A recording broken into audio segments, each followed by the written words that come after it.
fin de série pour l'AS Saint-Etienne qui restait sur 4 matchs consécutifs sans défaite. Les Verts se sont inclinés 2-1 à Guingamp à l'issue d'un match qui laissera des regrets.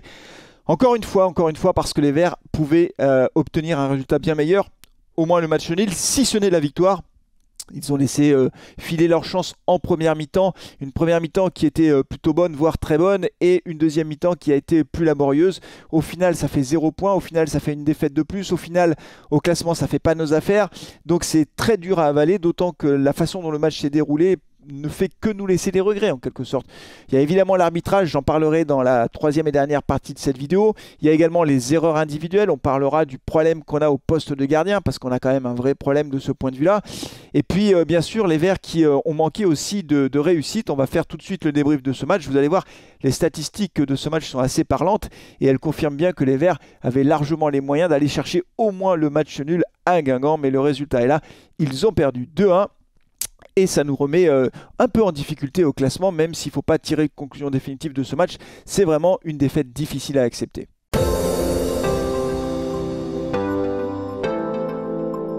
Et donc les Verts ont perdu 2-1 à l'issue d'un match qui laissera des regrets, surtout la première mi-temps qui était une première mi-temps incroyable. Les Verts se sont créés beaucoup d'occasions en première mi-temps. Alors on va peut-être pas toutes les citer, mais on peut en citer quelques-unes. Il y a déjà une première occasion peu après 15 minutes de jeu. Un bon ballon de Monconduit pour Wadji dans la surface de réparation. L'attaquant stéphanois se retrouve au point de pénalty, un peu plus loin que le point de pénalty, mais il ouvre son pied. Malheureusement, il n'arrive pas à placer son ballon comme il faut. Et c'est Basilio qui est décisif une première fois sur cette occasion. Un gardien de Guingamp qui a fait un très bon match. Et on en est à ce score de 0-0. Après, on a une autre occasion stéphanoise autour de la demi-heure de jeu. Là, c'est Jean-Philippe Crasso qui lance Wadji, un peu comme on l'avait vu d'ailleurs à Bordeaux, dans le dos de la défense. Wadji part, il accélère, il a réussi à distancer son joueur, le gardien Basilio sort, un peu à la Etienne Green si je puis dire, il ne touche pas Wadji. Wadji arrive à se débarrasser donc du gardien, il passe, et là il va frapper de l'intérieur du pied droit, et son ballon va heurter le poteau intérieur, mais ça ne passe pas la ligne. Ça revient dans les pieds de Masson qui lui n'arrive pas derrière à mettre le ballon au fond. Alors Masson sur le coup, sur l'action, on le voit, il n'est pas content, il râle parce qu'il considère que Wadji aurait mieux fait de lui transmettre le ballon. Évidemment, s'il fait la passe à Masson derrière, il y a 99,9% de chances que ça fasse but parce que Masson est tout seul face au but. Moi j'ai du mal à en vouloir à Wadji parce qu'un attaquant, l'instinct de buteur, si vous voulez, quand il est dans l'action, évidemment, il essaye souvent de tirer, il essaye souvent de marquer directement et il n'a pas forcément le réflexe de lever la tête pour voir s'il y a un de ses collègues qui est là. Donc oui, s'il avait fait la passe, je pense que ça faisait but, mais il n'a pas eu de chance non plus. Là, on a joué un peu de malchance parce que le ballon aurait pu rentrer, ça se joue vraiment à très peu de choses. Et puis après, à la 38e minute, donc 5 minutes après ce poteau, c'est Jean-Philippe Crasso qui va récupérer un ballon transmis encore par Wadji, qui a encore été très actif sur le front de l'attaque stéphanoise. Et là, Crasso s'écroule dans la surface. Quand on voit le ralenti, on voit bien que la jambe de Crasso est bloquée, qu'il y a une faute. Elle est franchement incontestable cette faute, même si l'entraîneur de Guingamp dit qu'il n'y a pas faute. Il y a une faute qui est incontestable et on est en toute fin de première mi-temps. L'arbitre ne siffle pas, c'est une erreur d'arbitrage manifeste. J'en parlerai plus longuement tout à l'heure, mais résultat des courses, on est toujours à 0-0, sauf que derrière, il reste encore 7 minutes à jouer. Et ce qui devait arriver arriva. Quand vous savez, quand vous ratez plein d'occasions comme ça, à un moment donné, ça part en vrille, ça se passe mal. Et derrière, dégagement, mauvais dégagement de Dreyer, plein axe. Guingamp récupère le ballon et là, ça va être Courtet qui va être lancé dans le dos de la défense stéphanoise. Giraudon, alors, il est un peu excentré. Le ballon est un peu en hauteur, comme ça, une espèce de cloche. Mais il la reprend sans contrôle, demi-volée qui va quasiment dans la lucarne du gardien stéphanois. Et là, on est crucifié. On est crucifié parce qu'après une première mi-temps, on aurait dû ouvrir le score. On n'a pas eu de chance, le poteau de Wadji, on a été maladroit, la frappe de Wadji tout seul face au gardien et derrière le penalty non sifflé, on se retrouve mené au score à la mi-temps. Donc c'est un gros coup sur la tête. J'imagine qu'à la mi-temps les joueurs ils devaient accuser le coup et après on ne revient pas dans le match. On a vraiment le début de deuxième mi-temps a été très très laborieux si je puis dire. On n'arrivait pas à se créer d'occasion, on n'a pas été très bon en deuxième mi-temps et là aussi ce qui devait arriver arriva. À 60e minute de jeu on prend le deuxième but. C'est Dreyer qui fait une relance hallucinante, incroyable, plein axe à terre. Donc il la donne à l'adversaire en fait la balle. Et puis derrière une passe et puis derrière c'est Livolan qui va enrouler sa frappe et ça fait 2-0. Et derrière le match est plié, 2-0, le break est fait, il reste 30 minutes à jouer. Alors on va réduire le score par l'intermédiaire de Victor Lebris qui est rentré en cours de match. Une frappe contrée, ça fait 2-1. À ce moment-là il restait une dizaine de minutes à jouer. bah, on s'est mis à espérer évidemment, mais on n'a pas réussi à concrétiser les quelques occasions qu'on a eues. Il y a Crasso qui a eu l'occasion sur une frappe de Bouchouari avec une petite talonnade, mais le gardien était là. Encore une fois, un très bon arrêt de Basilio. Basilio a fait un très bon match, hein, il faut le dire quand même, très bon gardien de Guingamp. Et puis en toute fin de match aussi, Lobry qui sur un corner, un centre, aurait pu frapper et marquer. Malheureusement, sa frappe a été détournée en corner, donc on en reste là, donc ça laisse des regrets. À la fin du match, Laurent Batlos, voilà, notez le fait qu'on n'avait pas été suffisamment lucide en première mi-temps. C'est vrai, je pense très clairement qu'on aurait dû être lucide, surtout quand on regarde les statistiques de ce match-là, et je vous les avais promises, donc vous allez les voir à l'écran. Les statistiques sont très claires. On a eu 64% de possession de balle, 64%, les 2 tiers de la possession de balle, alors qu'on était à l'extérieur. Nombre de tirs, 14 partout. Et voyez bien que c'est la lucidité qui a manqué. 7 tirs cadrés pour Guingamp, 3 seulement pour nous. Voilà, et puis derrière, quand on a 62 fois plus de temps de possession de balle, bah vous voyez le nombre de passes qu'on fait, 618. Donc on avait la maîtrise du jeu, c'est ça que ça veut dire. Et à la fin, avec une erreur d'arbitrage, avec de la maladresse, bah on revient avec 0 points dans la besace, si je puis dire. Donc ça laisse beaucoup de regrets. Un dernier mot peut-être, c'est Laurent Batlos qui à la fin, au micro de beIN Sport, expliquait que voilà, il y avait un penalty non sifflé. Il le regrettait, mais pas plus que ça. Donc là, j'en parlerai tout à l'heure dans la troisième partie de cette vidéo, mais c'est vraiment pénible d'être pénalisé par les arbitres. En attendant, on prend beaucoup trop de buts à l'extérieur. On a Etienne Green qui a fait des bêtises, on a Dreyer qui a fait des bêtises. On ouvre le dossier gardien de but dans cette vidéo, dans cette deuxième partie de la vidéo.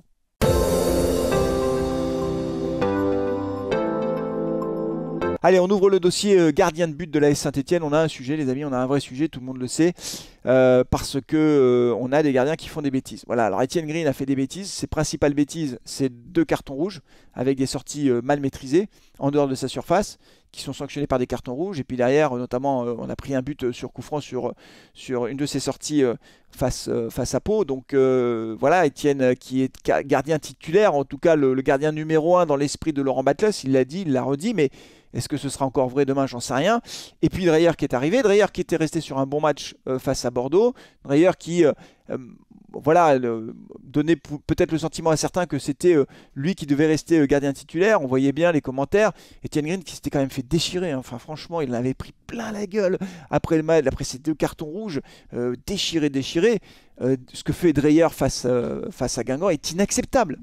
C'est lui qui donne le match, il faut quand même le dire. Voilà, Etienne Green a fait des conneries, sorties mal maîtrisées qui nous valent le rouge. Il ne doit pas faire ça, c'est inacceptable. Mais ce que fait Dreyer, c'est inacceptable aussi. En première mi-temps, si son dégagement au milieu du terrain comme ça, on prend le but derrière, c'est pas possible. Tu peux pas dégager comme ça. Puis alors le deuxième dégagement, le deuxième but, il leur donne. C'est lui qui est passeur décisif quasiment. Ça m'énerve. Voilà, donc je sais pas. On a un sujet sur les gardiens de but, hein. On avait licencié Stéphane Ruffier pour faute grave. Voilà, donc maintenant on a un sujet sur les gardiens de but. Je sais pas ce que va faire Laurent Batlos pour le match face à Grenoble. Est-ce qu'il va remettre Etienne Green ou pas? Ce qui est sûr, c'est que si Etienne Green avait fait les relances de Dreyer, il se serait fait déchirer par les supporters stéphanois. Voilà, moi je suis pro Etienne Green, vous le savez, voilà, mais le fait de dire ça, ça ne veut pas dire que je vais fermer les yeux sur les erreurs qu'il peut commettre. Quand il fait une erreur, je le dis. Et ces 2 sorties qui lui valent un carton rouge sont des sorties, encore une fois, mal maîtrisées et qui coûtent cher à l'équipe. Donc oui, je pense qu'Etienne Green a fait des erreurs. Je ne dis pas qu'il est exempt de tout reproche, mais entre Etienne Green et Dreyer, je préfère encore Etienne Green.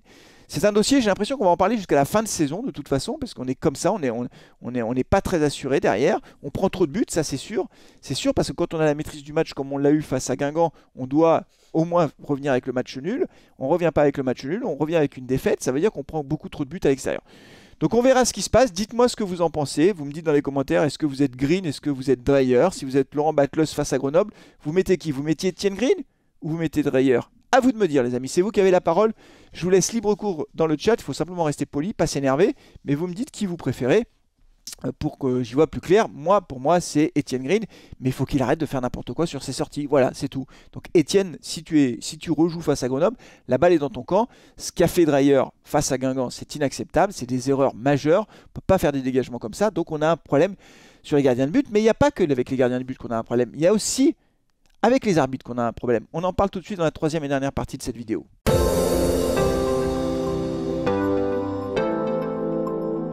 Ah oui, on a un problème avec les arbitres. Alors, tout de suite, là, je vous dis à tous ceux qui se préparent à mettre des commentaires en disant ouais, tu dis n'importe quoi, tu te réfugies derrière l'arbitrage, c'est pas l'arbitre qui a fait les passes décisives à l'adversaire. Oui, oui, tout ça, je sais. Donc, je le redis encore une fois, c'est pas à cause de l'arbitrage qu'on est descendu en Ligue 2, c'est pas à cause de l'arbitrage on était nul, c'est pas à cause de l'arbitrage qu'on a eu 3 points de pénalité. Tout ça, je suis d'accord. Donc, c'est pas la peine de me redire les mêmes choses. Voilà, je le sais. D'accord? C'est pas l'arbitre, c'est pas le corps arbitral qui fait que l'AS Saint-Etienne est là où elle en est aujourd'hui. Voilà, on est d'accord. Voilà, je l'ai dit. On a quand même le droit de parler de l'arbitrage. Hein. On peut quand même parler de l'arbitrage. C'est possible ou c'est pas possible? Quand j'ai parlé de Le Texier, franchement, Le Texier, hein, face au Havre, c'était une honte. Voilà, une honte. Notamment le carton rouge sur Cafaro qui était inacceptable. Quand on regarde le match entre Metz et Guingamp, justement, Metz et Guingamp, Guingamp qui gagne 6-3 après 3 expulsions des joueurs de Metz. Alors oui, le dernier carton rouge, il est mérité. Le mec, il met un tacle au niveau du cou. On est d'accord, mais le deuxième carton rouge, pour Metz, il est scandaleux. Ça, c'est incroyable de mettre un carton rouge là-dessus. Donc on a un problème avec l'arbitrage. Et la Saint-Etienne est particulièrement maltraitée par l'arbitrage. Voilà, les erreurs d'arbitrage sont toujours en notre défaveur. C'est quand même incroyable. Alors peut-être que je ne suis pas lucide, hein, mais pardon de vous le dire. Face, encore une fois, à Guingamp, il y a bien penalty sur Crasso. La faute sur Crasso est incontestable. Bien sûr que Crasso, il se laisse tomber. Il est dans la surface de réparation, on lui accroche la jambe. Il n'essaye pas de rester debout, il tombe. Hein, il jouait le penalty, etc. Bah, t'es dans la surface, on t'accroche la jambe, tu tombes. Et t'essayes pas de rester debout, tu tombes. Mais il y a faute quand même. Si l'arbitre siffle le penalty à la 37e minute et qu'on transforme le penalty 1-0, on revient au vestiaire avec un avantage au score. Hein. Ça change tout, encore une fois. Donc c'est extrêmement pénalisant. Encore une fois, c'est pas à cause des arbitres qu'on est en Ligue 2 et qu'on est dans la panade, mais c'est pénalisant. Et moi, je commence à en avoir marre. Et ce qui m'agace aussi, je vous le dis, c'est que Laurent Batlos, à la fin du match, dit juste comme ça au micro, « Oh, il y a quand même un penalty sur Crasso. » Mais bon, j'en dis pas plus. Ben si, il faut en dire plus, Laurent. Bien sûr qu'il faut dire plus. Il faut dire que t'en as marre d'avoir des décisions d'arbitre en ta défaveur. Et comme je l'avais dit sur la vidéo, suite au carton qu'on a pris face au Havre, j'ai dit aussi, les dirigeants, ils doivent monter au micro aussi. Dire, il y en a marre quand même à la fin. Alors quand il y a un président qui pète les plombs, après il est suspendu, la Ligue dit c'est scandaleux, etc. On a quand même le droit de dire que l'arbitre se trompe ou pas? Ou on ne dit plus rien sur l'arbitrage? On a quand même le droit de le dire. C'est toujours en notre défaveur. Donc c'est fatigant à force. Donc vivement que les supporters reviennent à Geoffroy Guichard, parce que là, je pense que ça va quand même changer la donne par rapport à l'arbitrage. Je pense que évidemment quand on est à domicile avec 15 ou 20 000 personnes qui poussent derrière l'équipe, bah, évidemment ça influence indirectement l'arbitre. Donc vivement qu'on ait ça, mais franchement, moi j'en peux plus de l'arbitrage. Je vais vous donner aussi, pour conclure cette vidéo, un sentiment très personnel. On sait que les arbitres, alors là c'était le paysan, hein, le Texier, le paysan, à chaque fois que ça commence par le, nous ça... Le Texier, n'importe quoi, le paysan il voit pas les pénaltys, bon bref. Je vous donne quand même ma conviction. On sait que les arbitres professionnels arbitrent des matchs de Ligue 1 et arbitrent des matchs de Ligue 2. On est d'accord avec ça. Hein, le Texier, de temps en temps, il arbitre en Ligue 1, de temps en temps en Ligue 2, etc. Donc, en fonction des programmations, ils arbitrent un peu les deux. Mais ces arbitres, à leur décharge pour le coup, de temps en temps, ils arbitrent avec l'assistance vidéo. Donc, ça veut dire des caméras de partout, des arbitres qui regardent dans la cabine, etc. 55 paires d'yeux pour regarder le match. J'exagère un peu, hein, mais ne m'en voulez pas. Et puis, quand ils sont en Ligue 2, ils n'ont plus tout ça. Donc, je pense qu'ils sont un peu perdus, en fait, les arbitres. Ils savent plus comment arbitrer, en réalité. Ils osent plus, ils savent pas s'il faut lever ou pas. Vous regardez en Ligue 1 par exemple, avec l'assistance vidéo, les hors-jeux quand c'est limite, vous verrez jamais le juge de touche lever le drapeau. Il lève plus le drapeau. Il laisse jouer, et puis après l'assistance vidéo, il dit ah non, il y a hors-jeu. Donc 3 minutes après, il relève le truc en disant ah ben non, il y avait hors-jeu. Donc ils prennent plus le risque, les arbitres de touche. Mais sauf que ça, quand tu es en Ligue 1, à la limite, tu te dis bon bah il y a l'assistance vidéo, si jamais je me plante, au moins l'assistance vidéo me dira qu'il y avait hors-jeu, je lève le drapeau à ce moment-là. Mais en Ligue 2, ça n'existe pas. Donc je pense qu'on ne peut pas, sur le football professionnel, avoir la Ligue 1 et la Ligue 2 qui ne sont pas arbitrés de la même façon. Ça crée un deux poids deux mesures et le corps arbitral finalement n'a pas les mêmes moyens d'arbitrer et je pense qu'ils sont un peu perdus. Vous voyez, j'essaye d'être un peu... alors, s'il y a des arbitres qui regardent cette vidéo, dites-moi si ce que je dis tient la route ou pas. Si c'est n'importe quoi, vous me le dites aussi. Flavien, arrête de dire n'importe quoi. Ça les perturbe pas du tout. Moi, je pense que c'est une difficulté pour eux. Voilà, parce que forcément, on n'arbitre pas de la même façon quand on a l'assistance vidéo et quand on n'a pas l'assistance vidéo. Honnêtement, sur Crasso, avec l'assistance vidéo, je pense que dans la cabine, les mecs lui disent il y a faute. Et il va voir, et après il siffle le penalty. Donc c'est une difficulté. Moi, j'étais pas pro assistance vidéo au départ. La seule chose, c'est que le truc à éviter absolu, c'est une division avec l'assistance vidéo et une division sans assistance vidéo parce que ça crée de la confusion et après bah, tout le monde est perdu. Voilà les amis, alors dites-moi ce que vous en pensez. S'il y a des arbitres qui regardent cette vidéo, dites-moi en commentaire si vous êtes d'accord avec cette analyse ou pas. On va faire une petite trêve internationale, l'équipe de France va jouer, on va se retrouver pour le match face à Grenoble le samedi 1er octobre à 14h30. Entre temps, on fera peut-être un carton rouge le mag avec les copains. Et puis aussi, j'ai un invité, je vais enregistrer son interview très prochainement, donc je la mettrai en ligne le plus vite possible. Donc ne vous inquiétez pas, sur la chaîne, il y aura évidemment du contenu qui sera publié régulièrement. Merci beaucoup d'avoir suivi ce débrief. Merci à tous ceux qui sont abonnés. On s'approche des 15 000 abonnés. Merci beaucoup. Prenez soin de vous, de vos proches et allez les Verts. Ciao.